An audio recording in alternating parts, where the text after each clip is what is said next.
The father of her two young children. A second man in his late 20s was nearly 12 hours after the shooting, police are still searching for clues.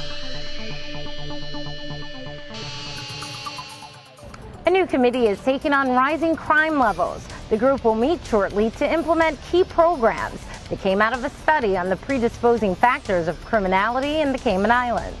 Stakeholders recently met at a retreat to discuss how to prevent the country's at-risk youth from ending up behind bars or dead. But is it too little, too late? It's not to say that that we haven't already started, the Cayman Islands hasn't started before, to look at solutions to the youth concern.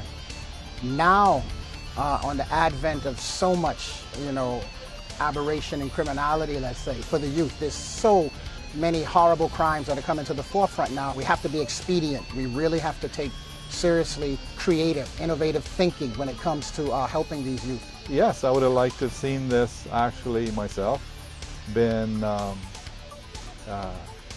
implemented earlier than now. However, reality is that it's not been addressed. However, the time must be right. We see criminal activity in this country escalating on a weekly basis. Not only the church or the government plays a part in helping our youth, but also everyone, the business sector, the parents, so the entire community needs to come together to help the youth and assist them in whatever way possible. So keep them away from gang violence and other things that are detrimental to their future. It's saddening to know that so much of us are losing our lives in whether it's just gang violence or any drug-related thing, because this doesn't have to happen.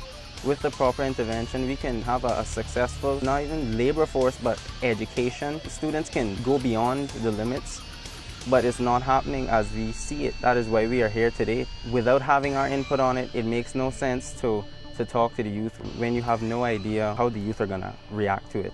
They looked at 5 areas from the study: community involvement, religious participation, educational experiences, criminal profiles, and family backgrounds. Participants then recommended specific programs targeted at at-risk youth. You're hearing more creativity in terms of what they can do with the programming to reach these youth. You're hearing a lot concerning transportation. That's a big one. How we can actually move these youths from one place to another to take the program to them if they can't come, or how to bring them to the program. On a budgetary level, critical. Because if you can put the money in prevention, you don't have to spend all of this money on rehabilitation, because you would have stopped the offense from happening and stopped that offending behavior. And also, you also improve the quality of lives with a preventive approach if it's at that point where you can introduce it.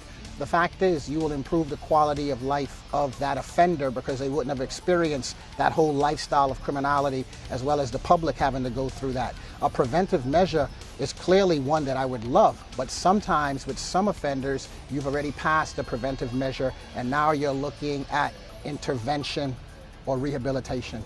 Crime, as you know, has continued to escalate in our country, and I believe we have been reacting to situational incidents rather than addressing the root cause, and this is what this report is focused on. Other areas to examine include peer pressure and educational opportunities. Young people will turn to gang violence or alcohol or smoking, something to relieve their stress because of things that probably are taking place at home and they don't have anyone to turn to. So they resort to that because a friend might say, hey, this helps me to relieve my stress or to help me feel high. And also to know that not everyone would like to be a doctor or a lawyer, but they would like to probably take on the technical side of it, or probably be a mechanic or a cosmetologist. It's no longer just a world where everyone wants to be a businessman or a lawyer.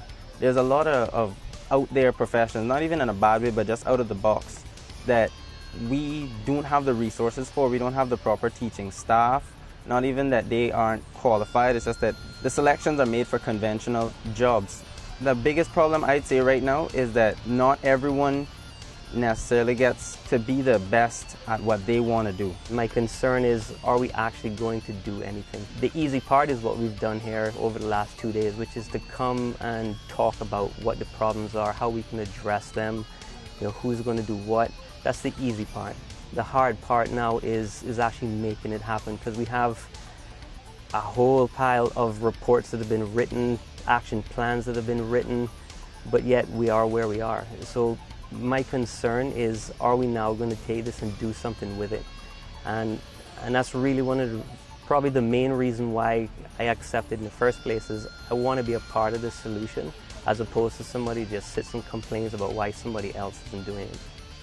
The 2006 study was conducted with Northwood inmates and Eagle House residents. As for the committee, members will be selected from the retreat's participants and they'll meet in the upcoming week.